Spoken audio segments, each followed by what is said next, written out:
Hello, good morning. It is Wednesday, the 13th of May. And at the end of this little video, I'm going to try to make it as short as I can. And I've got notes here, that's why I'm wearing the glasses. The last two words are the last words that I heard of an interview that Helen Mirren had. And they're actually Helen Mirren's words and mine also now. Now, to me, the time has come now where you have to, in naval terms, nail your colours to the mast. Because I've had enough, and a lot of us have. And what's happened over the last week, or the last few days, with this treacherous Starmer is unbelievable. And this government for the last 20, 30 years in this country. So we've got to stand our ground now, and we have to commit to what we believe. Because a lot of us worry about cancel culture, but I'm 80. So quite frankly, I don't care. I can say what I bloody well like, and I'm going to. And if it means the people I send this to and family, friends, I lose a few, so be it. In actual fact, I've already lost part of my family because of this. One half of my family called me racist, Islamophobe, homophobe, God knows what. All right? And the other, I've got a friend I've known since I was 15, played football with him Saturdays and Sundays, 65 years, kept in touch. Now he calls me well, I won't tell you, but I'm a lunatic. Anyway, enough is enough. The government and the Parliament, including the House of Lords, you tie that in with the lying, biased media, the BBC, Sky, Channel 4, The Guardian as a prime example. You know, where do the people come from with this? What makes them this deluded? Okay? And now Starmer is a deluded, sick, mentally ill guy. You know, and then when you look at his front bench, Lammy, Rayner, Phillips, God help us, would you employ them in a company? No, you wouldn't. There's been total uncontrolled, unregulated immigration, illegal into this country with no vetting, Islamists with Sharia law, two-tier policing, no free speech, and I've had it with them all. As a view, give you an example. We've just left Pateley Bridge, and we had a good friend there. Her and her husband, some years ago, I don't know how long, but 5 years ago, lived in Sweden. And they had two children, a young lady, a young girl, and a young boy. Because of the fear of the possibility, the strong possibility of the daughter getting raped, they've come back to England. Uprooted and came back. Okay? Now, sadly, a short while ago, my friend and the husband passed away. So she got two young children. And she said to me, that's why we came back. And she also said to me, about over a year ago, that in Sweden it's gone. There are 60 cities and towns where it's uncontrollable. The police can't go. It's run by Sharia law. How the Christ could a nation let it happen to itself? Then it migrates to Germany, and it's here. And we've got politicians running this country cowardly and talking away. Now, they've come back here. Now we've got the rape scandal, been going on years. And Starmer at the time was the head of the CPS. He knew what was going on. And the likes of Piers Bloody Morgan. What a narcissistic swine he is. And now Tommy Robinson is his nemesis. Look, Tommy can be his own worst enemy at times. I am a full supporter of him. And I give you that now. Sometimes now, he's won the working class, he's won the lower middle class, and I think he's won most of the middle class. Now, I just wish he would temper the way he says things sometimes. But okay, but that's who he is. And Starmer's put him in solitary confinement. He's jailed him incorrectly. And as I say, you get the media jump on the bandwagon, and even Farage saying he beats women. Oh, absolutely unbelievable. Farage now has gone right off the ball as far as I'm concerned. I was very much in his camp when in the Union. So, I couldn't make last year, September the 13th, because COVID. I had COVID and I came close. This year, unfortunately, because of personal reasons and some health reasons, my situation, I can't go.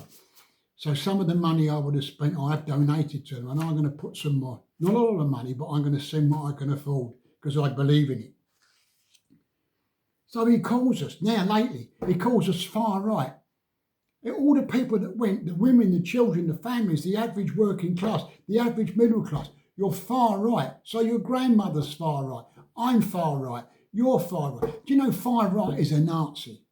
And far right is fascist, like Mussolini. But now they've said, oh, because if you lead to the right, you're far right. They pushed it that way. And even the media, the BBC's, Channel 4, Sky, they still say, these bloody women commentators on there, Rigby and the rest of them. Too many, all of them. All right? It goes on and on and on. And you take how unsafe it is for our women and children to go out at night or go into the park. You can't make this up. You know, you really, sorry, let me just go on. In every town in this city, there's one in Pateley Bridge in the recreation ground. In Kidwelly near me, there's a lovely statue of a soldier bowing his head with his rifle pointing downwards, with all the names of all the young men that fell in the two great wars, average age of 20, right? And why did they do that? To free Europe, to free up, to give us our liberty, to give us our peace. And you know, and they're throwing it away. They're throwing our culture down the toilet because they're frightened to stand up against the fundamental Islamists. They have got to do it. They've got to stand up. Now, because it's gone on so long, it's going to get more bloody and it is going to get nasty because the worse the bully, the harder you got to hit him. And I've got to the point now when I'm quite happy to be involved in that. You know, I just don't understand. Starmer now has got up and he got humiliated in the elections, the local elections. Now he's come out. He went to the Oval Office and said we got free speech. We banned 12,000 people up a year. We're worse than North Korea and Russia and China. For God Almighty's sake, when are we going to have someone come forward? I thought it was Farage, but now I don't think. I think I just wish I'm wrong and I hope I'm wrong. But for me now, it's Rupert Lowe and Ben Habib. Now, I know Ben Habib and Rupert had a tiff and I hope they can kiss and make up. And even Farage, say to Farage, look, what you did to Rupert Lowe, Yusuf and Anderson, you were wrong. You were out of order. And I say, look, it's not about you guys anymore. It's about this bloody country. And if you've got to suck up and swallow for this country, then you've got to bloody well do it. Okay, because I've had a bellyful of it. Right. And Starmer and the Labour and the police and the authorities hid the rape gang trials. And for God's sake, how could you do that? So now, it's got to the point where, quite frankly, I've had it.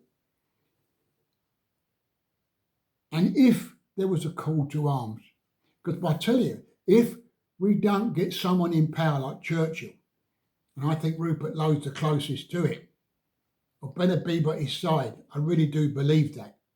And there's some other good people. I think Matt Goodwin, basically, until he joined, he got a little bit elitist. He's a good guy. Yusuf, I think, way he speaks. But there's something about Farage that's not quite, it doesn't sit with me. And I hope he changes and I hope I'm wrong. But if there was a call to arms and they said, go to the town hall and pick your musket, at my age, I would go, and I'm 80. Because I tell you what, those young men that died in the two world wars, they were 20. I've had 60 more years than them. That's what they gave me. So if I have to give it now, I'm quite prepared to do so because I've had enough. And the train is at the station and it's at the buffers. No more. So I'm going to finish now on the last two words of Helen Mirren's interview. And there's a swear word in this. And the reason I'm saying, so any of you don't like the message, the way I feel and the way I go, you don't like it, let me know in an email. I'll send you no more and we're done because I've had enough. Right. Ellen Mirren, I don't know, she's in her late 70s now, but she just turned 70 and there was an interview. She was being interviewed and it was a very nice interview. She was very well dressed, that Helen normally does quite well. And it's one of those things that you could sat with your mum, your grandmum and your vicar to watch. Okay? And the last thing she said, I fell off my chair laughing. But I mean it now, her last words, and I mean it to you all now. The interviewer was talking to her, talking about her career, her films, the actors she worked with and everything. It was really nice. And then he said to her, right, Helen, you just turned 70. She said to him, I said, hold on a minute. She said, thank you very much. Now you've told everybody. And he went, oh, I'm very, very sorry. And she was half joking with him. And then he said, turned around and said, well, looking back on your life and your career, is there anything that you would like to go back and do differently? And this is where these last two words come in, what she said. And this is what I'm saying now, and my last two words.